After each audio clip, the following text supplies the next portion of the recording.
Alors, vous faites bien de regarder Reflet d'Afrique Télévision après la CAN. Le sport continue, le continent africain bouge, les compétitions s'enchaînent. On parle également surtout de la Coupe de la CAF, de la Champions League africaine. Et on parle également de ce report du championnat national camerounais et cette nouvelle qui est tombée à peine hier, les supputations qui sont levées. Antonio Conceição qui continue sa mandature au sein de la sélection Fagnon senior camerounaise. Et ce sera pour donc analyser ces différentes nouvelles. Ils sont davantage là avec nous. Après le périple de la CAN, ils ne nous ont pas laissé, ils ont renouvelé leur fidélité, leur amitié. Christian Onra et Wilfried Onla. Christian, bonjour. Bonsoir Eric. Bonsoir à tous les téléspectateurs de Capsule de Sport. Après une Coupe d'Afrique des Nations où nous sommes montés en effervescence, je suis très ravi d'être sur place pour pouvoir parler de la suite du football africain avec vous, monsieur. Comment se sent ce soir?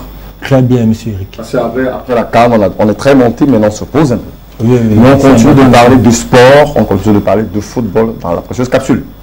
Exactement, Eric. Voilà, certainement avant de passer la salutation également à Wilfried qui est juste à côté de moi, on va peut-être planter le décor, on parle de cette Coupe des Confédérations où on a eu certainement ce match qui a opposé Coton Sport de Garoua à Al-Marsi, un match nul concédé à domicile, c'est pas une bonne note.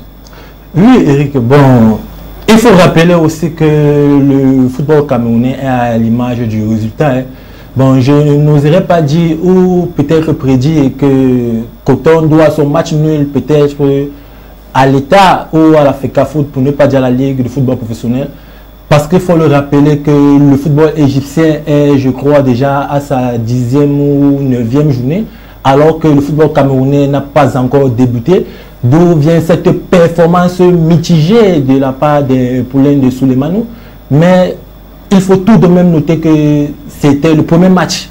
Tout reste à refaire pour les deux formations. Voilà, on revient avec vous pour essayer de comprendre un peu pourquoi ce résultat a été étriqué sur la terre camerounaise, pour pouvoir espérer avoir un bon score sur la terre égyptienne. Et Gamel avec nous, nous a renouvelé son amitié après l'expédition comme ça de la Coupe d'Afrique des Nations édition 33e 2023, alors que la Côte d'Ivoire est déjà à pied d'œuvre pour la campagne de 2023, déjà 6 stades annoncés. Lui, il est avec nous ici en plateau, c'est Wilfried Onla. Bonsoir. Bonsoir Eric. Comment tu vas? Ouais, très bien par la grâce de Dieu. On a quand même eu cette sortie de la Coupe de Confédération assez attendue, Coton Sport de Garoua et Al-Marsi, mais ce qu'on a eu. Ouais, bien sûr, ce qu'on a eu les vierges. On va être un peu dessus de la prestation des cotonculteurs hier, mais nous allons aussi dire quand même que avec la 9e journée qui se dispute du côté égyptien et le championnat camerounais qui est complètement à la ramasse, ou du moins à la peine, ne parvient pas à décoller, ça reste difficile de débuter sur de bonnes bases. Peut-être avant de revenir sur Christian, il a tout à l'heure évoqué dans ses propos introductifs le fait que le championnat égyptien il a assez étoffé. Il est assez professionnel. On est rendu à la 10e journée au Cameroun. On n'a pas encore entamé la compétition pour que les joueurs soient point nommés pour pouvoir avoir une performance de pointe. Oui, c'est ce que je suis en train de dire tantôt. C'est pas évident pour une équipe qui vraiment n'a pas encore trouvé... ça commence à mettre long déjà au Cameroun. Justement, ça commence à faire beaucoup déjà. On avait prévu le lancement pour le 21, je crois, de ce mois. Il est décalé. Il est encore décalé à une date ultérieure. Bon, maintenant, on va comprendre les raisons qui ne sont pas négligeables aussi, hein, parce que on va le noter que on ne peut pas commencer un nouveau championnat sans que la finale de la Coupe du Cameroun ne soit jouée.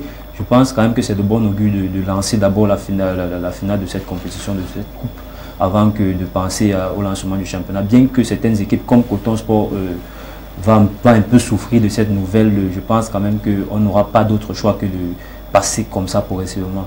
C'est vrai que bon, beaucoup de personnes ne sont pas contents de ce résultat mitigé de Coton Sport. J'aurais voulu que les contributeurs qui sont habitués souvent aux victoires remportent la part belle sur le stade de Romdi Adja, mais je vous donne quand même quelques chiffres si vous le voulez bien.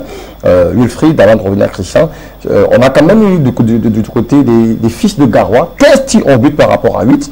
On a eu quand même 2 tirs cadrés sur un seul et la possession de balle a été quand même dominée par l'équipe égyptienne, mais à la fin on se retrouve avec 6 corners contre 3 pour Coton Sport de Garoua et Al-Masri.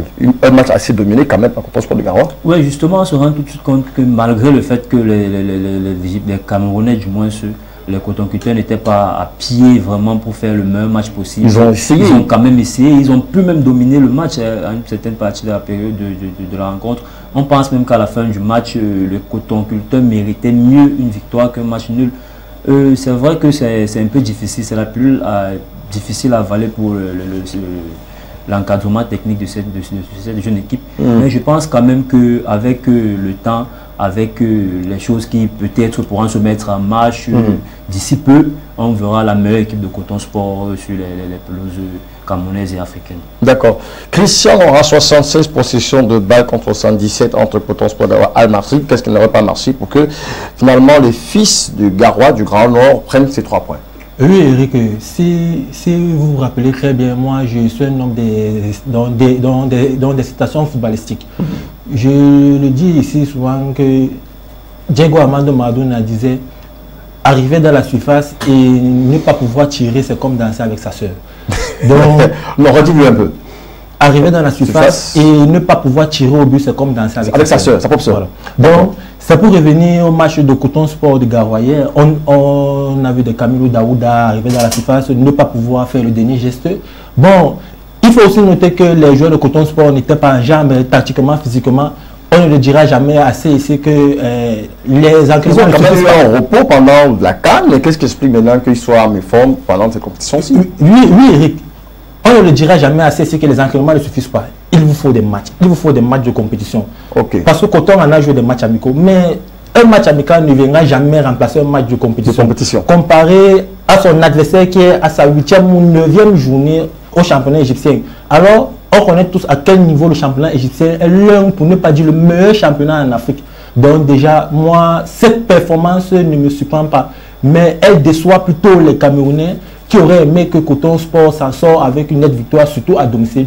Ça veut dire que techniquement, Coton Sport a trop fait pour arriver à ce niveau parce que l'équipe n'est pas en jambes à un moment donné. Parce que si les joueurs sont au repos et arriver à concéder un match, on avait une équipe qui est en jambes depuis sa 10e journée, c'est une prouesse. Oui, mais il faut se noter que la technique ne suffisait pas sur le match hier. Il fallait être en place tactiquement, physiquement et chose qui n'était pas hier dans un stade acquis à la cause de Coton Sport de Garoua. Dommage pour les supporters qui auraient aimé s'en sortir avec une nette victoire lors de la première journée parce que quand on sait que la compétition démarre sur un premier match, mais moi je n'accable pas cette formation de Coton Sport de Garoua.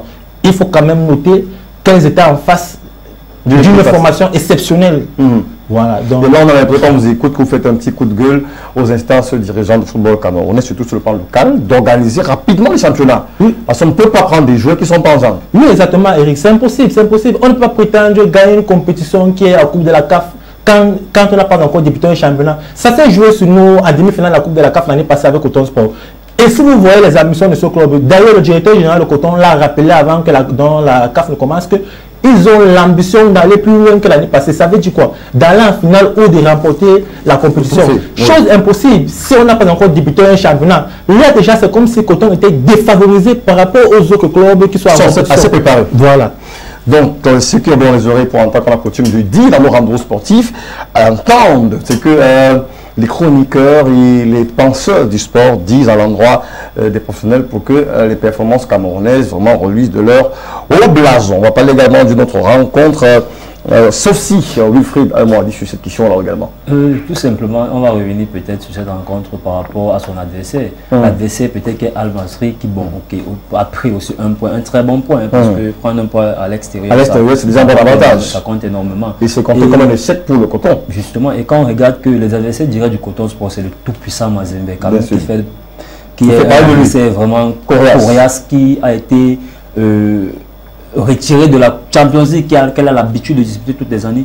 Et là, je pense quand même qu'elle a à cœur de venir faire mieux que cette équipe de Coton Sport. Ça veut dire forcément aller viser le haut. On connaît El Masri qui est une équipe très compétitive, surtout sur leur terre. Si le Coton Sport se retrouve là-bas et ne réussit pas à créer l'exploit, ça va être très difficile parce que le Coton, le tout-puissant Mazembe aussi qui arrive vraiment très émoussé, très lancé. Il va donc falloir que les horticulteurs aillent puiser l'énergie, la ressource très loin pour pouvoir aller au bout de cette compétition-là. Bien sûr, là, ça va être vraiment difficile. Là, ça peut être un très mauvais. Parce que les athlètes de compétition, ils sont moins préparés, mal préparés. Justement, ça, c'est 2 points de perdu. C'est 2 points de perdu. C'est un match quand même que débuter les rencontres comme ça, ce n'est que 3 matchs. C'est en aller-retour, ça fait 6 matchs. Ça devient compliqué de perdre 2 points déjà comme ça, du coup, ça devient compliqué quand tu sais qu'à côté de toi, il y a le tout-puissant Mazembe qui ne va rien lâcher, qui va tout donner, qui va vouloir respecter, que son rang soit respecté. Donc, du coup, ça va être compliqué pour le Coton Sport. Mais prions, disons-nous tout simplement que le Coton Sport aura les armes nécessaires pour pouvoir aller titiller le sommet, surtout finir parmi les 2 premiers au moins déjà. On a également cette rencontre d'ailleurs qui s'est déroulée à côté de ce match de Coton Sport, on l'avait évoqué, tout puissant Mazembe, et Oyo Doyo, où on a eu également cette supériorité du tout puissant Mazembe qui a fait dicter sa loi. Oui, justement, c'est ce que je disais tantôt, le tout puissant Mazembe n'arrive pas là. Il n'est pas tout puissant par hasard. Justement, on connaît cette équipe qui a l'habitude de jouer le dernier carré de la Champions League africaine. Donc, ce n'est pas évident pour elle de se retrouver à la Coupe de la CAF, qui est quand même une compétition inférieure à la Champions League.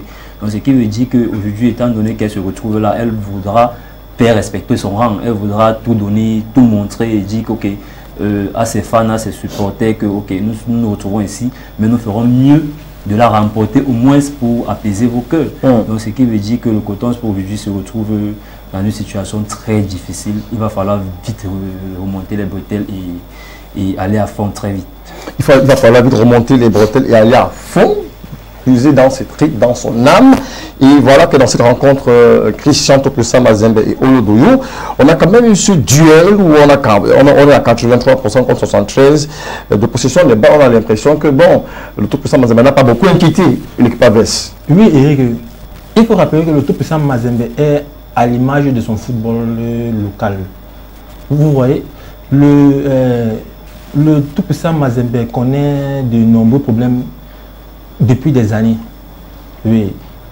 Si vous vous référez sur les différents résultats du Tout-Puissant Mazembe, vous allez vous rendre compte que c'est l'AS Vita qui domine le championnat congolais depuis au moins 2 ans. D'ailleurs, il faut d'ailleurs noter que si le Tout-Puissant Mazembe a d'ailleurs fini premier, c'est parce qu'on a suspendu l'AS Vita qui avait écart de 7 points à cause d'un remplacement de plus effectué lors d'un match. Donc pour moi, le Tout-Puissant Mazembe n'a pas dominé son match de bout en bout. D'ailleurs, les statistiques vont d'ailleurs le démontrer. Et je vais le parce que le Tout-Puissant Mazembe finit avec 11 tirs pour 1 tir cadré. Oui, un seul tir cadré. Voilà. Et 11 tirs contre 8 de l'autre côté. Exactement. On parle du deuxième club le plus titré en Afrique. On parle de 5 Champions League africaines quand même. C'est pas n'importe quelle équipe.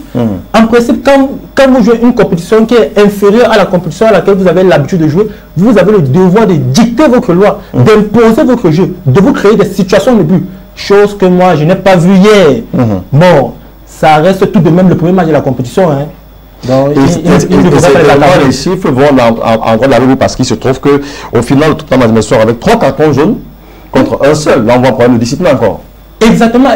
Et d'ailleurs, c'est même très très dommage. Parce qu'on le sait que le Tout-Puissant Mazembe est l'un des clubs les plus riches en Afrique. D'ailleurs, et quand vous voyez l'effectif du Tout-Puissant Mazembe, c'est un effectif qui est taillé pour jouer la Champions League et non la Coupe de la CAF. Donc d'ailleurs, quand ils se retrouvent dans cette compétition, ils ont le devoir de dicter le rythme, de dicter les lois. Mais hier, on a l'impression qu'on avait à faire un match de deuxième division ou de première division, où d'ailleurs ils s'en sortent par chance. Avec un tir cadré, on peut tirer 30 fois, mais si on n'arrive pas à cadrer, on ne va pas marquer de but. Bien sûr.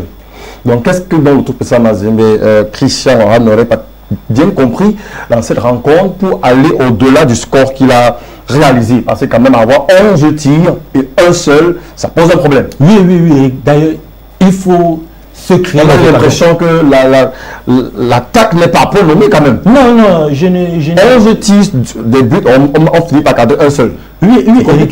Est-ce que vous savez que quand une équipe vient jouer contre un tel club, surtout un puissant, qui est le Tout-Puissant Mazembe, cette équipe s'adapte en fonction de l'adversaire. Si le coach de l'équipe adverse a corsé son équipe parce qu'il savait qu'il avait fait à un club tel que le Tout-Puissant Mazembe, c'est tout à fait logique. Maintenant, c'est au Tout-Puissant Mazembe de créer les failles, de trouver les solutions, de se créer les occasions. Parce que quand on voit le 11 il n'a pas eu assez d'arguments pour contrôler les défenseurs quand même, parce qu'on a l'impression... Exactement, Eric, parce que c'est 9 tirs hors de la surface sur les 11. D'ailleurs, il faut le rappeler aux téléspectateurs, c'est 9 tirs sur 11 en dehors de la surface. Ça ne suffit pas pour gagner un match, ça ne suffit pas. Ça veut dire qu'ils n'ont pas eu les solutions.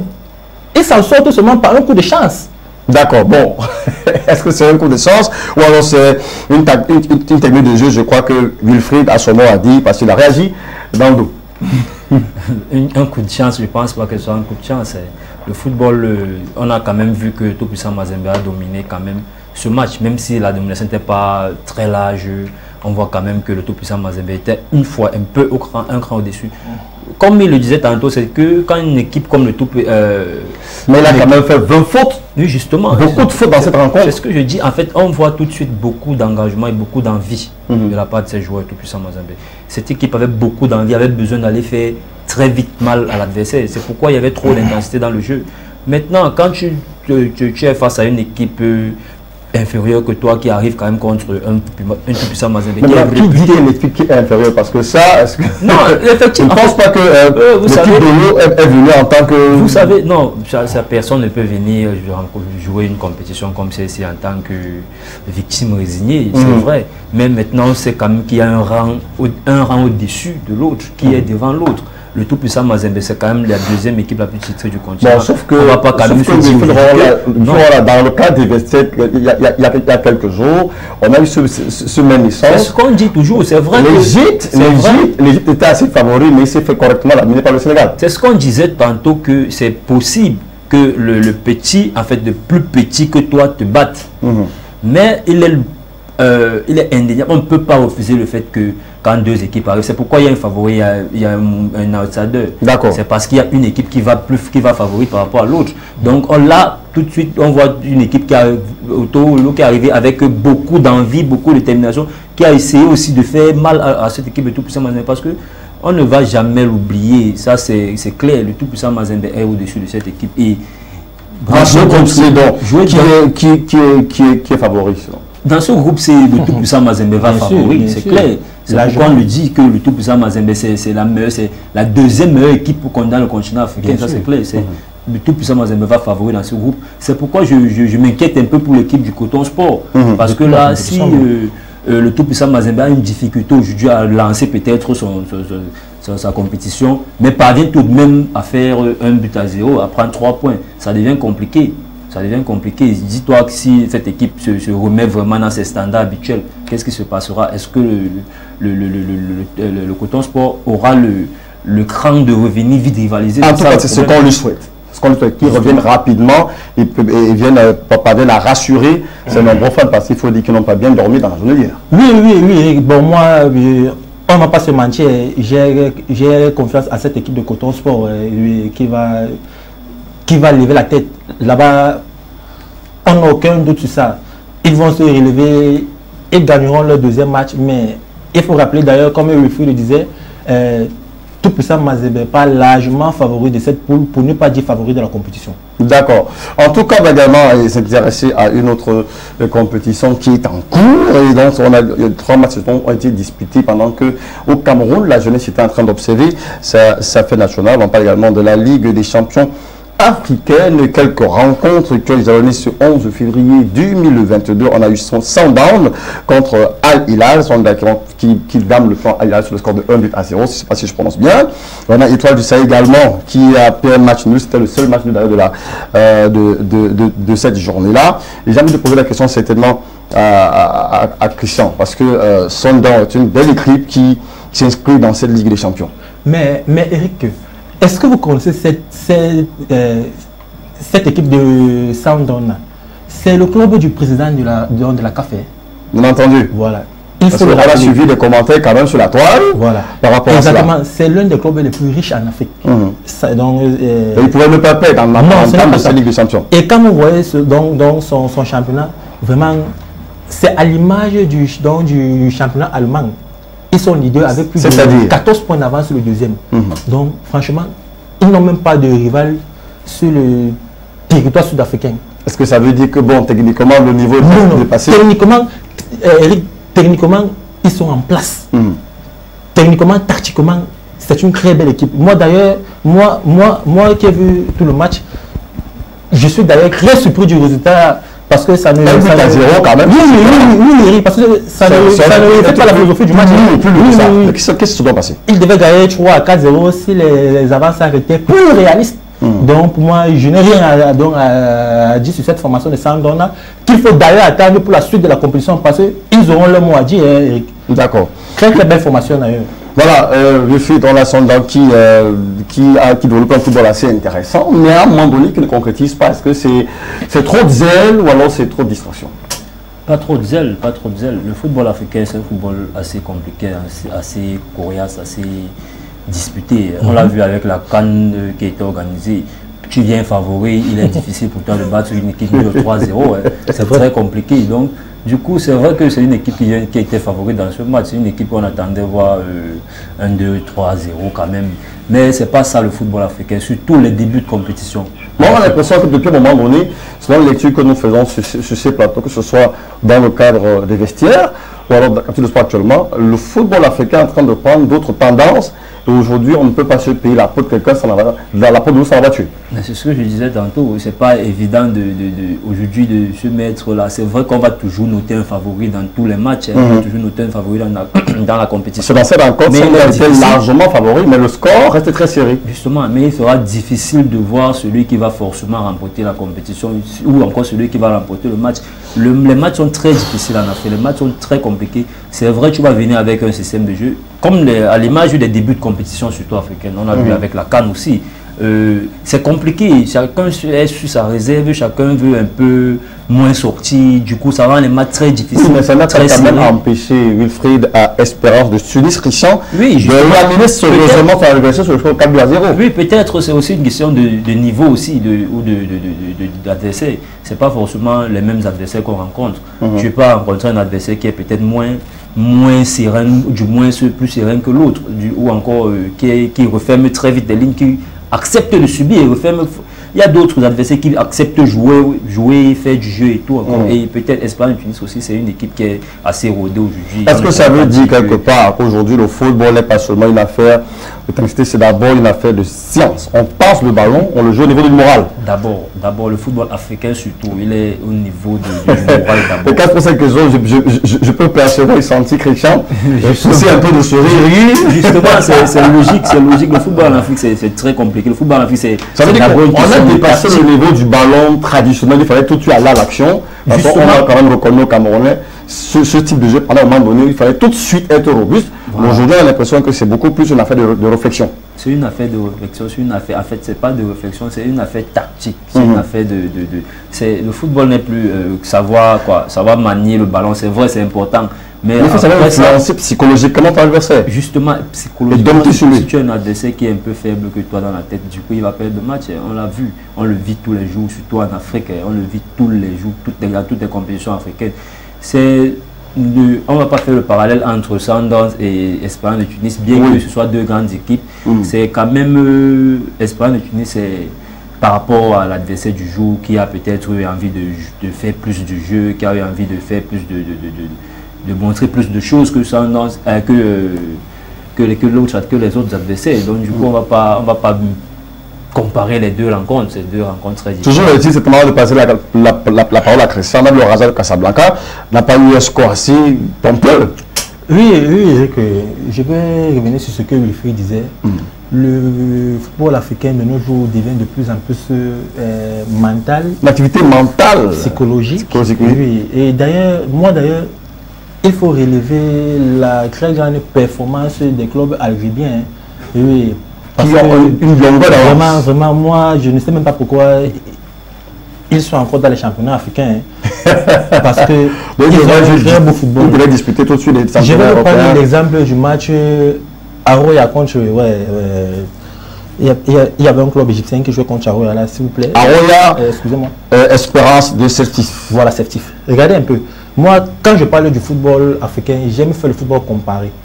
En principe, un club comme Sporting Lisbonne devrait gagner le dernier de la première ligue. Parce que Sporting Lisbonne est premier au Portugal. Mais vous voyez, c'est parce que son championnat est tellement fait qui n'arrive pas à gagner le dernier du meilleur championnat au monde. C'est pour dire quoi? Quand vous revoyez le match de Aroya avant-hier, vous allez voir que dans la logique, Aroya devrait gagner 1-0. Comme le le disait, qu'il y a toujours un club qui est favori sur le papier. Bien sûr. Maintenant, quand vous voyez le jeu développé sur le terrain, c'est autre chose. Vraiment, moi, Cafo, quand même, malgré bien, d'ailleurs, qui nous démontre, même à travers le palmarès, d'ailleurs, ce sont les clubs les plus titrés. On parle d'ailleurs de Al-Ali qui a 9 Champions League, Espérance de Tunis 3, Zamalek 4. Et il y a que le tout puissant Mazembe qui vient créer le groupe avec 5 Champions League. Vraiment, moi, d'ailleurs, Eric, s'il vous plaît, en dehors de leur football technique, ils ont donc ces gars ont rajouté un plus. Ils sont forts maintenant physiquement et mentalement, à l'image de l'Égypte en Coupe d'Afrique 2021 au Cameroun. Quand on voit le football égyptien, excusez-moi Eric, on a vu l'Égypte de 2006 à 2010 produire un ballon, un football exceptionnel. Mais cette année, ils sont venus avec l'ambition. On va vous faire ça du au niveau du mental et on ira vous gagner au tir au but. C'est ça que les Maghrébins ont rajouté sur le football. À l'image de l'Algérie qui était déjà très fort techniquement en 2019, ont rajouté le côté physique, le côté mental et le côté psychologique pour pouvoir remporter la Coupe d'Afrique 2019. Et voilà, donc c'est déjà une bonne nouvelle de savoir que le football africain a de quoi rivaliser. Les championnats européens, et ça retrouve d'ailleurs une déclaration du président de la CAF à un moment donné, qui avait dit aujourd'hui les Africains dans le football peuvent fortement rivaliser les championnats européens. On va prendre cette transition avant de revenir pour parler certainement de ce report du championnat national camerounais avec une Coupe de Cameroun qui se profile à l'horizon.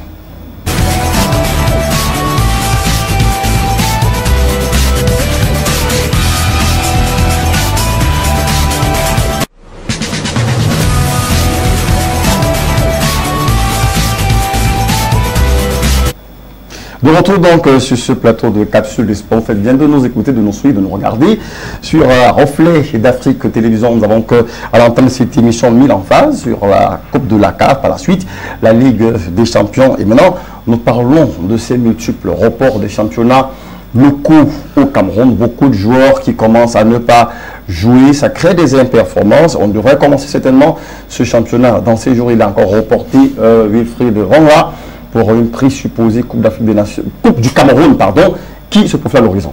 Oui, c'est inévitable, moi je pense. Et c'est vrai que le... Alors qu'on signe dans le même temps, si vous le suivez, vous avez de là votre moulin, deux équipes qui ont tenu certainement leur réunion de mise au point. Ce week-end, c'était hier, on a eu Dynamo Douala qui a fait sa toilette et également Union Sportive Douala. Oui, il est temps de remobiliser les troupes, il est temps de se remettre au travail, il est temps de reprendre tout à zéro. C'est vrai que le championnat a été reporté, mais ce n'est pas pour une date très lointaine, c'est un report de quoi, un mois ou moins d'un mois, un petit truc comme ça. Donc du coup, on donne juste... Si on écoute tout à l'heure les explications de Christian, moi c'est suffisant pour créer une performance. Un mois, c'est suffisant pour créer une imperfection, c'est vrai, mais un mois, ce n'est pas le temps qu'on a attendu, qu'on a eu entre le dernier championnat et celui-ci. Beaucoup de temps s'est écoulé. Et on ne peut pas forcément dire qu'aujourd'hui, c'est le mois-ci qui va tout changer. Moi, je pense qu'il est inadmissible de finir un championnat, d'avoir des adversaires pour une finale de coupe, et que la coupe ne se joue pas et qu'on débute le championnat prochain. À quand jouera-t-on la super coupe alors? Il est inadmissible que si le championnat commence et après on joue la coupe. La super coupe se joue quand le championnat recommence. C'est normal, mais pour jouer la super coupe, il faudrait qu'on ait au moins le championnat et le gagnant de la coupe. Maintenant, on va lancer le championnat sur quelle base? Peut-être... la FECAFOOT et Samuel Eto'o par exemple, quand ils ont décidé de relancer le championnat le 21 février, peut-être n'avaient pas tenu en compte de faire jouer cette compétition, cette finale. Mais je pense quand même qu'il est important de la faire jouer. Donc je pense qu'il est revenu sur les textes, il s'est rendu compte de cela, c'est pour cela qu'il a reporté le début du championnat pour faire jouer rapidement la finale de la Coupe. Malgré le fait que les équipes ne seront pas, peut-être ça va pénaliser le Coton Sport qui est en compétition africaine. Aujourd'hui, je pense quand même que c'est de bon augure préparer d'abord la finale de la Coupe du Cameroun avant de penser au championnat. Le championnat, il est là. Le championnat, il reprend à zéro. On a un nouvel encadrement, on a de nouvelles bases, on est en train d'aller sur d'autres bases. Donc forcément, il faut prendre le temps de bien travailler, de mieux travailler. Nous sortons d'une compétition comme la Coupe d'Afrique qui n'a pas donné de temps à certaines personnes, du moins aux encadreurs, de souffler un peu. En fait, non, de penser même déjà au championnat, c'est pas évident. C'est vrai, on avait programmé. C'était compétition, on n'a pas trop pensé. Le Cameroun était par là, le Cameroun était passé par là, ils étaient partout. Du coup, c'est pas évident de penser réellement à un championnat. C'était pas évident d'y penser. C'est vrai, ils ont fait quelques réunions, on a fait quelques réunions, on a établi tout ce qu'il fallait établir, sortir le pot. C'est pas évident. Moi, je pensais qu'il était évident, il était normal d'abord de laisser la CAN se dérouler normalement, aller à son terme, prendre le temps d'organiser la finale de la Coupe du Cameroun et maintenant programmer le championnat camerounais qui aura le temps, on aura le temps de faire les choses normalement et malheureusement ça va peut-être peser sur l'équipe du Coton Sport mais qui devrait en attendant multiplier beaucoup d'efforts. Oui, multiplier la rencontre amicale. Aujourd'hui, elle devrait multiplier la rencontre amicale constamment pour que au moins elle reste en jambes, même si ça ne suffit pas forcément, mais ça va au moins s'aider à ne pas être à ne pas se coucher sous ses lauriers. Voilà. Christian, voilà beaucoup de temps qui semble passer, ou alors qui risquerait de provoquer un appel d'énergie intense du côté de Coton. Il faut déjà donner assez pour la CAF. Et si on revient encore comme ça sera un peu plus lourd, est-ce qu'on s'en va droit pour organiser une Coupe du Cameroun bien pensée, bien organisée, ou alors on va faire une Coupe bâclée? Oui, Eric, avant de répondre à votre question, j'aimerais d'abord dire que je suis de nouveau content qu'on parle du football en question. Parce qu'on a tellement parlé des papiers, des procédures. Donc si on revient sur le principal qui est l'actif, le football, c'est d'abord très intéressant. Maintenant, pour moi, la Coupe du Cameroun, le problème est ailleurs, Eric. Donc, parce que si vous voyez les finalistes de la Coupe du Cameroun, c'est ASO contre PWG de Bamenda. En face, on a PWG de Bamenda qui est actuellement en difficulté financière. Et quand on parle de Coupe du Cameroun, on parle de vainqueur à 10 millions de francs CFA. Donc vous voyez, ça impacte dans la préparation, ça impacte au niveau des transferts des joueurs.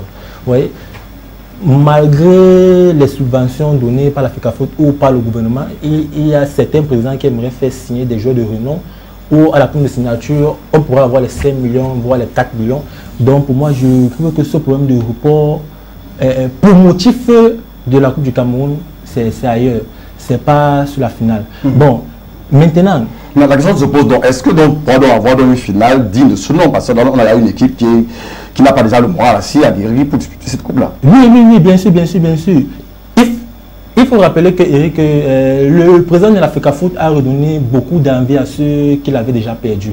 Que ce soit les téléspectateurs, que ce soit les populations, que ce soit les joueurs même en question. Parce que quand il y avait championnat, tu ne pouvais pas croiser un citoyen et lui dire que je ne vais pas voir un match du championnat Cameroun à Bepanda, mais que ce monsieur allait vous dire que mais est-ce que vous devenez déjà fou là? Qu'est-ce que vous partez faire? Maintenant aujourd'hui même, on a les mamans qui vous parlent du championnat camerounais, les grands-mères qui vous disent que mais quand est-ce que Samuel Eto'o va lancer le championnat camerounais? C'est déjà une première victoire. Maintenant, il faut revenir au jeu. Ces acteurs attendent ça. Ces acteurs sont impatients. Donc du coup, ils ont pris la décision unanimement entre tous les présidents de club pour pouvoir faire jouer la Coupe du Cameroun d'abord avant de débuter le championnat. D'ailleurs, qui va d'ailleurs causer un énorme préjudice à Coton Sport de Garoua qui a déjà entamé sa Coupe de la CAF. Comme Wilfried disait, bon, ce n'est pas pour autant un motif pour ne pas performer parce que il faut rappeler que ces matchs amicaux déjà que Coton dispute, c'est contre les clubs qui sont censés jouer le championnat camerounais. Donc pour moi, il faut que les joueurs camerounais, les populations, les supporters soient patients pour que le président de la FECAFOOT, pour ne pas dire le directeur qui a été nommé, à l'instar de Fang Api, pour pouvoir organiser les championnats au Cameroun, organise un meilleur championnat, pour ne pas dire l'un des meilleurs championnats en Afrique. Voilà, et c'est d'ailleurs le vœu du président de la Fédération camerounaise de football qui, après l'épisode de la Coupe d'Afrique des Nations, a dit qu'il faudrait que le championnat camerounais soit l'un des meilleurs championnats de football national et local en Afrique. Donc ça veut dire que les joueurs ont déjà la matière pour pouvoir sortir le football de leur tri. Oui, bien sûr, les joueurs aujourd'hui sont hyper motivés. On voit beaucoup de joueurs qui rêvent vraiment de reprendre le championnat. Parce que, vous savez, aujourd'hui, on connaît déjà... Les stades sont déjà prêts, les conditions sont réunies. En fait, justement, on a les stades qui sont prêts. Il y a des conditions qui sont améliorées, notamment au niveau des salaires. Je ne sais pas s'il y a quelqu'un qui... C'était l'épineuse question d'ailleurs. Justement, je ne sais pas s'il y a quelqu'un qui serait ravi ou du moins qui serait enthousiasmé à aller commencer un championnat sans réellement savoir ce qu'il va percevoir.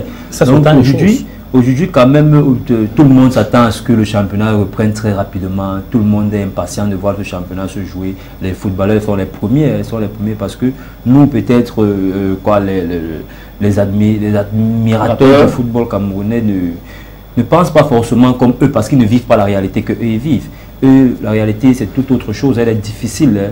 Elle est très difficile. Eux, jouer dans un championnat, te dit professionnel et ne pas savoir que tu peux avoir 30 000 francs à la fin du mois ou 50 000 francs à la fin du mois. Aujourd'hui, avec Samuel Eto'o qui est venu révolutionner les choses, mettre quand même une base de 100 000 francs, ça permettrait à tout un chacun de pouvoir se nourrir, de pouvoir se déplacer, de pouvoir au moins se loger.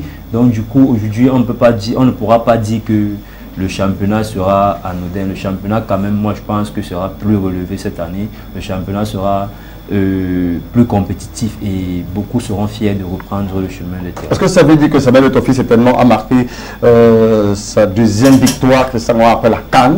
On salue quand même son initiative, on salue sa participation. Est-ce que là, le championnat, dans sa façon de se tenir au niveau de la Coupe du Cameroun et le début du championnat, il a encore marqué un second point? Oui. Ça c'est une victoire satisfaisante, monsieur. D'ailleurs, il faut d'ailleurs le rappeler que le vainqueur du championnat camerounais aura une maudite somme de 50 millions du jamais vu au Cameroun. Du jamais vu au Cameroun. Parce que, à l'édition passée, les récents vainqueurs, avaient les 20 millions, les 15 millions. Donc, pour moi, il a en train de mettre les petits plats dans les grands pour pouvoir organiser le meilleur championnat, pour ne pas dire le meilleur championnat en Afrique. Et aussi, quand quelque chose est bien, il faut le dire qu'il est bien. Donc, vraiment, pour moi, le deuxième point, Samuel Eto'o a en train de réussir vraiment son mandat pour l'instant. Donc, pour l'instant, parce qu'on n'a pas encore débuté le championnat. À ce niveau-là, il est OK. OK. Même s'il connaît quand même quelques détracteurs qui estiment qu'il en fait un peu trop, il est un peu trop zélé. Il faut quand même qu'il respecte le carnaval de son cahier de charge à l'Afrique. Il ne faut pas qu'il embrasse des choses comme ça de but en blanc. Oui, c'est vrai que tout le monde ne sera pas satisfait de la prestation, de la performance de X ou Y. Moi, je pense que si justement le cahier de charge il est respecté, le carnaval il est respecté, et que les choses sont très bien faites, je ne pense pas qu'il serait de bon augure de critiquer ou de... Forcément, vous savez, nous serons les premiers à critiquer si c'est mal fait, ça c'est clair. Si aujourd'hui Samuel Eto'o... On a eu ce cas d'ailleurs avec la fameuse pelouse de Japoma pendant la Coupe d'Afrique des Nations. On était tous fiers d'avoir un très beau stade de Japoma, mais quand la pelouse a commencé à être on était les premiers à crier cela. Donc du coup, Samuel Eto'o, c'est vrai que beaucoup de gens, nous sommes tous fiers de l'avoir parce qu'il est en train de faire jusqu'ici du très bon travail. Ne courons pas aussi vite à mesure en disant qu'il est parfait et que les choses seront faites de façon... tout à fait parfaite. Moi, je pense pas. Je pense que le plus important, c'est qu'il fasse ce qu'il doit faire, en fait. Le plus important, c'est qu'il soit juste et qu'il puisse redonner le plaisir aux footballeurs et qu'il puisse redonner le blason du football camerounais. En tout cas, beaucoup de footballeurs sont derrière l'initiative de Samuel Eto'o et beaucoup d'anciennes gloires le soutiennent pour la bonne marche de l'avenir du football au Cameroun. On a également touché notre actualité, ce n'est pas des moindres. Elle a fait beaucoup jaser au lendemain de la Coupe d'Afrique des Nations, surtout sur la performance de l'équipe du Cameroun, les indomptables du Cameroun. Beaucoup ont fustigé le sélectionneur portugais qu'il fallait qu'il plie bagage et qu'il quitte la terre camerounaise parce que là, on n'a pas rempli le contrat de remporter le trophée et alors pas la peine de rester au Cameroun parce qu'il plaçait un gros salaire qui ne justifiait pas du tout. Oui, monsieur Eric. D'ailleurs, je vais féliciter la décision du ministre des Sports à l'instar de moi, les combis, parce que c'est une décision très lucide. Il ne faut pas très vite tomber en besogne sur la vie des 27 millions d'entraîneurs du Cameroun. Parce que quand on reste sur la réalité, vous allez vous en rendre compte qu'il y a des étapes à franchir. Après la 3e place de la Coupe d'Afrique des Nations, il y a un barrage à préparer qui est en fin mars. Et la principale solution actuellement n'est pas de déstabiliser l'équipe. D'ailleurs, il faut d'ailleurs le rappeler que les résultats parlent en sa faveur. Il a un bilan de 14 victoires, 6 matchs nuls et 3 défaites. Sur 23 rencontres. Il est d'ailleurs l'un des meilleurs entraîneurs de tous les temps de la sélection camerounaise. Voilà. Et maintenant, il y a beaucoup de Camerounais qui ne connaissaient même pas 7 joueurs dans cette équipe nationale. D'ailleurs, il est venu, il a stabilisé cette formation. D'ailleurs, je crois d'ailleurs que sur les 27 millions de Camerounais, 20 millions de Camerounais peuvent déjà donner le 11 type, pour ne pas dire 7 ou 8 joueurs sur les joueurs qui devront débuter le prochain match des barrages de la Coupe du Monde. C'est d'ailleurs à féliciter. C'est l'un des problèmes qu'on a eu durant toutes ces années. Et aussi, il faut le rappeler, après la victoire du Sénégal, Aliou Cissé le disait, le plus important c'est la vie du groupe qui prime. Donc vous voyez, il a réussi à former un groupe, il a créé un bloc. Quand vous écoutiez ces différentes conférences de presse, même quand Oyongo Bitolo n'était pas en forme physiquement, oui, il le disait, il a ces 2 éléments sur qui il pourra toujours compter, même avec ou sans performance, à l'instant de Bassogo et Oyongo, qui amènent de l'ambiance. Donc en fait, le gars a créé un noyau qui ne devra pas se séparer là maintenant. Oui, donc moi je fais partie des gens qui pensent vraiment qu'il était nécessaire de maintenir le sélectionneur, ne serait-ce que d'abord pour les barrages et ensuite voir s'il y a qualification pour le mondial au Qatar. Parce que pour dire vrai, on ne limoge pas un sélectionneur comme ça. D'ailleurs, il faut d'ailleurs le rappeler qu'il est encore sous contrat. Le limoger coûterait énormément cher à l'Africa Foot. D'ailleurs, qui n'a même pas encore assez d'argent. On le sait tous, Samuel Eto'o vient d'entamer son mandat qui est déjà dans son cahier de charge. Avec le casse-vite. Voilà. Donc, maintenant, limoger un entraîneur actuellement coûterait très cher à l'État camerounais. D'ailleurs, et quand on sait qu'on n'a même pas encore débuté un championnat où il faut donner des enveloppes pour le vainqueur de la coupe et le perdant, pour moi l'objectif n'est pas là. Les Lions indomptables doivent d'abord se rassurer qu'ils iront au Qatar avec le même groupe, avec le même noyau, et voir s'il y a qualification au Qatar, jouer le mondial. Et d'ailleurs, ce mondial où on n'a même pas d'ambition, hein, parce qu'il ne faut pas qu'on se trompe. Hein. Beaucoup diront que les Lions doivent chercher les 8e de finale, les quarts de finale. Non. La première victoire sera d'abord la qualification pour le Qatar. Et ensuite, pour ceux qui aimeront qu'on change de sélectionneur, là c'est une décision qui se prend entre le président de la Foot, les ministres et le contrat s'arrête après la qualification pour le Qatar. Oui. Parce que moi j'ai entendu dans les réseaux sociaux, il faut prendre Patrick Mboma-Rigobert. Mais est-ce que vous savez que changer de sélectionneur, parce qu'ils sont annoncés les deux. Oui. Soit Patrick Mboma, soit Rigobert qui sont annoncés pour la direction de l'équipe. Est-ce que vous savez que changer de sélectionneur implique un nouveau groupe, implique un nouveau staff technique à quelques semaines d'un match capital? Mais ceux qui les présentent estiment que ce sont ces deux figures, deux personnalités que l'équipe connaît très bien. Ils ne viendront pas faire la magie. Ils jouent avec le groupe. Ils ne viendront pas faire la magie. Au contraire, chacun voudra faire avec ses joueurs, avec sa façon de travailler. Et Eric, là où vous êtes le grand présentateur que vous êtes, si on vous demande de faire le 11 de départ là maintenant contre l'Algérie, je vous assure que vous allez au moins donner 10 joueurs. Et c'est d'ailleurs une première victoire. On a vu durant ces dernières années où on ne pouvait pas donner un 11 type. C'est clair. Tout ça tâtonnait. Donc pour moi, il a d'abord un bilan très flatteur. Et je vous assure, allez chercher pour ceux qui ne connaissent pas, il est l'un des meilleurs sélectionneurs de toute l'histoire du Cameroun avec 14 victoires, 6 matchs nuls et 3 défaites. Donc, seulement pour 23 rencontres. Voilà. C'est un record. Voilà, exactement. Donc si on part sur la base des résultats et des statistiques, il n'y a pas motif de le limoger. Il vous coûterait très cher à tous les niveaux. D'accord. Wilfried, bon, il y a beaucoup de personnes qui auraient aimé que Patrick Mboma-Ndem, qui a évolué avec c'était Samuel Eto'o, Rigobert également, qui a porté un moment donné au brassard de cette équipe, qui a dramé les troupes, soit quand même à la manette, aux côtés de François Mambique. Oui, bien sûr. Il serait appréciable de voir l'un d'eux prendre un peu comme le footballeur, justement, Aliou Cissé avec le Sénégal. On aurait bien aimé voir cela, mais est-ce que c'est le moment indiqué? C'est la question qu'il faut se poser. Moi je ne pense pas que ce soit le moment indiqué. Ça viendra, ça c'est clair, ça viendra, Aujourd'hui, on a un groupe qui est assez soudé, on a un groupe qui vit bien, on a un groupe qui est très calme, qui est serein. Mais il lui a reproché quand même justement, on lui reproche le du match justement, contre l'Égypte. Aujourd'hui, on va lui reprocher le match contre l'Égypte. En fait, c'est le seul match sur lequel on a l'impression que la décision du ministre des Sports concrétise et affirme la position de Eric Maxime qui a décidé que si ça en reste, lui ne portera plus le maillot de la fin de Cameroun. Et son père, qui est son maillot d'ailleurs, l'a attesté. Oui, ce que je disais tantôt, c'est vrai que tous les vents ne sont pas ouverts, hein, voulant dire qu'il devrait rester à la tête de la sélection nationale. Mais est-ce que c'est le moment indiqué? Moi, je pense pas. On est à quelques jours de jouer un barrage contre l'Algérie. Très compliqué. Une Algérie qui a venu à revanche parce qu'il était sorti de qui de mieux pour connaître ce groupe? Qui de mieux aujourd'hui pour connaître ce groupe que lui? Personne. Moi, je pense pas qu'on trouverait quelqu'un aujourd'hui qui soit capable de venir changer ou du moins de trouver un groupe plus solide que celui-ci. Aujourd'hui, le groupe joue bien. On n'a rien à faire. On n'a pas à changer. On a vu la France a fait combien d'années avec Deschamps avant de soulever un titre? À lui, ça a fait combien d'années avec le Sénégal avant de lever un titre? Oui. Il a à plusieurs reprises échoué. Il y a des mauvais choix peut-être contre l'Égypte. Il a fait un mauvais choix. Il a fait un choix qui n'était pas bon, qui n'était pas attendu, qui peut-être n'a pas permis à ce que le Cameroun continue dans la compétition.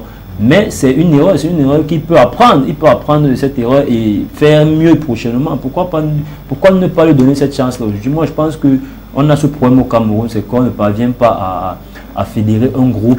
C'est ça le problème même de l'équipe nationale aujourd'hui. On ne parvient pas à fédérer un groupe. À partir du moment où on a l'opportunité de l'avoir, quitte à le laisser d'abord jouer ses barrages et après de voir. Maintenant, l'aspect financier. Parlons un peu de la question aujourd'hui de Choupo-Moting qui n'est pas en phase avec le sélectionneur actuel, qui d'ailleurs il a apprécié au début. Ça, ce sont des problèmes personnels. En fait, peut-être pas personnels. Parce que je sais pas trop. Si on le rappelle pour le barrage, est-ce qu'il pourra venir ou pas? On ne sait pas trop. Maintenant, là, il faudra peut-être trouver un terrain d'entente, une façon de parler. Forcément, je pense que si ça s'asseye pour parler, pour discuter, il forcément trouvera une piste ou du moins une solution quelque part. Donc je pense quand même que Maxime Choupo n'était pas d'accord avec la décision prise par son entraîneur.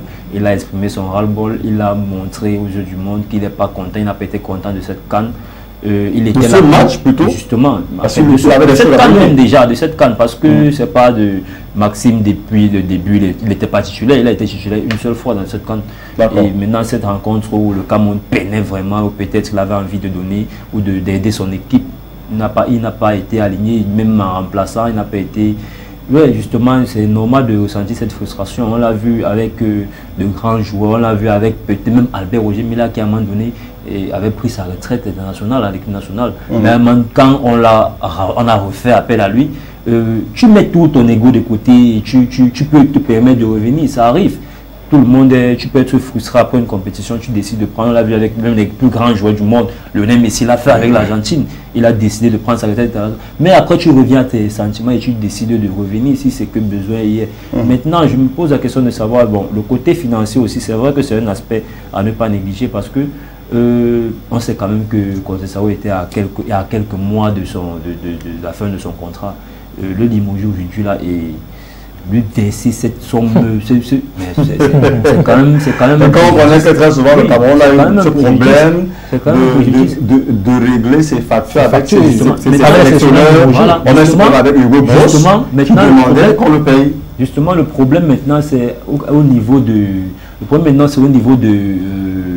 On se demande bien, je me demande bien si, bon, je vais un peu faire une petite parenthèse, est-ce que le torchon ne brûle pas entre Samuel Eto'o-Fils et le ministre des Sports aujourd'hui? On se pose cette question aussi, hein, parce que je pense, j'ai lu quelque part un confrère qui nous disait que selon le décret présidentiel du 16 septembre 2014 précisément, c'est le président de la FECAFOOT qui est habilité à prendre ce genre de décision. Qui est reconnu par la CAF et la FIFA. Également, tu tombes sur le même document. Je n'arrive pas à comprendre. On ne sait pas exactement si c'est le ministre des Sports qui va décider si le sélectionneur s'en va ou il reste. C'est de la prérogative. Jusque-là, Samuel Eto'o n'a pas donné son mot. Il n'a pas dit être d'accord avec ça, ou bien du moins s'exprimer au moins. On se pose vraiment la question si si cette décision qui a été prise par le professeur Narcisse le sport est vraiment appréciée de tous. Mais je pense quand même que visiblement quand même le président de la FECAFO n'a pas trop le choix s'il veut garder la stabilité du groupe. Si on écoute un peu l'explication de Christian Gamara, on n'a pas trop le choix parce que si on enlève tout de suite quand c'est ça, il va falloir reconstruire ce bloc compact et c'est un travail alors qu'on a tout devant nous. Les barrages, c'est d'ailleurs le message du ministre des Sports quand Salis s'est adressé à la presse il y a quelques heures que nous ne laissons pas distraire, Certes, il y a eu des ratés, mais l'équipe est constituée, le bloc est solidifié. On a les barrages devant nous en mars, il faut rester concentré. Oui, mais bien sûr, c'est de ça que je parlais tout à l'heure, là, qu'on a donc en principe, il y a un objectif à atteindre, la qualification au Qatar. Donc là, la question n'est pas à savoir si on doit limoger le sélectionneur maintenant. Bon, il finit son contrat, dès qu'il finit son contrat. J'aimerais faire... Oui. Non. S'il réussit, et puis il est sous contrat. Oui, quitte à vous de le conserver après la fin de son contrat ou pas. Qu'il réussit ou pas, quitte à vous de le conserver. Mais actuellement, l'objectif principal est la qualification pour le mondial au Qatar. Oui. Bon, maintenant, on peut faire une petite parenthèse sur Choupo-Moting. Oui. Et bon, il faut rappeler qu'aucun joueur n'est au-dessus de l'institution. Pour ne pas dire de la nation, déjà. Donc, il faut respecter les choix du sélectionneur. Un joueur n'a pas le droit de dire si tel sélectionneur encore là, je ne joue pas avec l'équipe nationale. Jamais de la vie. Ça ne se fait pas. Ce n'est pas parce que c'est le Cameroun. Exactement. Ce n'est pas parce que c'est le Cameroun que nous devons accepter du n'importe quoi et tout. Un joueur n'a pas le droit de dire à Mondial Vision devant des centaines de caméras que si tel sélectionneur est encore là, je ne viendrai plus. Ça ne se fait pas. Et en plus, il est consolidé par son père qui est son agent de joueur. D'ailleurs, il faut déjà qu'on rappelle à Choupo-Moting qu'il n'est pas au-dessus de la nation. Donc c'est ça le problème là-bas. On ne peut pas limoger un entraîneur pour un joueur. C'est ça que je voulais ajouter. On a déjà eu ce genre de cas avec un certain Joël Matip que, quand il a voulu rappeler, il n'est plus revenu, on l'a écarté. Voilà. On a trouvé un joueur valable à la place de Joël Matip. On trouvera toujours un remplaçant, M. Eric. On vous rappelle que le Cameroun a 27 millions de Camerounais. Parmi les 27 millions de Camerounais, il y a au moins 5 millions de footballeurs. Donc, le remplaçant ne manquera pas. À tous les postes, on trouvera toujours un remplaçant. On ne souhaite pas, beaucoup de Camerounais ne veulent surtout pas que Eric Maxime Choupo-Moting soit remplacé. Les mots s'en vont quand je pense à lui, mais plutôt qu'il y ait un consensus entre lui et Tony Conceição, parce que c'est comme ça qu'il appelle au sein de la tanière de manière affective, Tony, donc que Tony et Eric puissent avoir un bon consensus. Ça, c'est le souhait de tout le monde, Eric, parce qu'on connaît tous la qualité du joueur en question. C'est un joueur extraordinaire. Personne n'aimerait perdre ce type de calibre dans son équipe. Dans son équipe, d'accord. Voilà donc, c'est avec cette petite virgule qu'on va certainement refermer la capsule, parce qu'il faut qu'on nous l'avons ouverte avec l'œil regardant sur cette Coupe du Cameroun qui s'annonce avec le début du championnat. Merci beaucoup, Wilfried Ongla. Merci Eric, merci de m'avoir sollicité une fois de plus. Nous allons adresser l'invitation aux besoins, parce qu'il faudrait que vous et nous suivions de près cette Coupe de Cameroun qui s'annonce, et également ce début de championnat qui a déjà beaucoup de partenaires, un grand effort fourni par le président de la Fédération camerounaise de football, Christian Gamara. Oui, Eric Martin, une fois de plus, c'est un honneur d'être parmi vous, et d'ailleurs, il faut rappeler aux téléspectateurs que la fête du football africain continue. Après la Coupe d'Afrique des Nations, on est retombé directement dans les compétitions africaines. Voilà, et pendant que l'Afrique vit au rythme de football, quelque part dans le monde, en Asie, à Bédi, en Chine également se profilent de bout en bout. Les Jeux Olympiques, nous y reviendrons d'ici vendredi sur Topa. Portez-vous bien de zapper sur Topa, et vos chers amis internautes, restez cliqués, suivez, parce que le meilleur, c'est sur Reflet d'Afrique Télévision, et la capsule des sports se referme.